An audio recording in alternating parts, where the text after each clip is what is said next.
جو لوگ اپنی بیویوں سے تعلق نہ رکھنے کی قسمیں کھائیں ان کے لیے 4 مہینے کی مدت ہے، پھر اگر وہ لوٹ آئیں تو اللہ تعالیٰ بھی بخشنے والا مہربان ہے، اور اگر طلاق کا ہی قصد کر لیں تو اللہ تعالیٰ سننے والا جاننے والا ہے۔ طلاق والی عورتیں اپنے آپ کو 3 حیض تک روکے رکھیں، انہیں حلال نہیں کہ اللہ نے ان کے رحم میں جو پیدا کیا ہو اسے چھپائیں۔ اگر انہیں اللہ تعالی پر اور قیامت کے دن پر ایمان ہو، ان کے خاوند اس مدت میں انہیں لوٹا لینے کے پورے حقدار ہیں، اگر ان کا ارادہ اصلاح کا ہو، اور عورتوں کے بھی ویسے ہی حق ہیں جیسے ان پر مردوں کے ہیں، اچھائی کے ساتھ۔ ہاں، مردوں کو عورتوں پر فضیلت ہے اور اللہ تعالی غالب ہے، حکمت والا ہے۔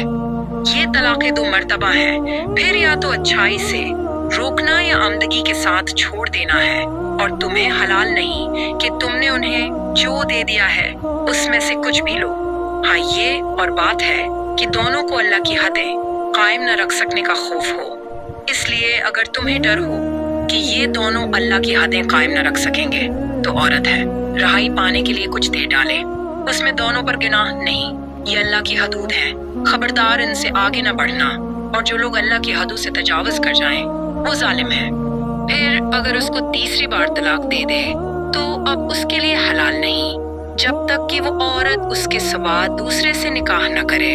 پھر اگر وہ بھی طلاق دے دے تو ان دونوں کو میل جول کر لینے میں کوئی گناہ نہیں، بشرطے کہ یہ جان لے کہ اللہ کی حدوں کو قائم رکھ سکیں گے۔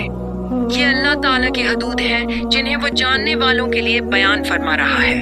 جب تم عورتوں کو طلاق دو اور وہ اپنی عدت ختم کرنے پر آئیں تو اب انہیں اچھی طرح بساؤ یا بھلائی کے ساتھ الگ کر دو، اور انہیں تکلیف پہنچانے کی غرض سے ظلم و زیادتی کے لیے نہ روکو۔ جو شخص ایسا کرے اس نے اپنی جان پر ظلم کیا۔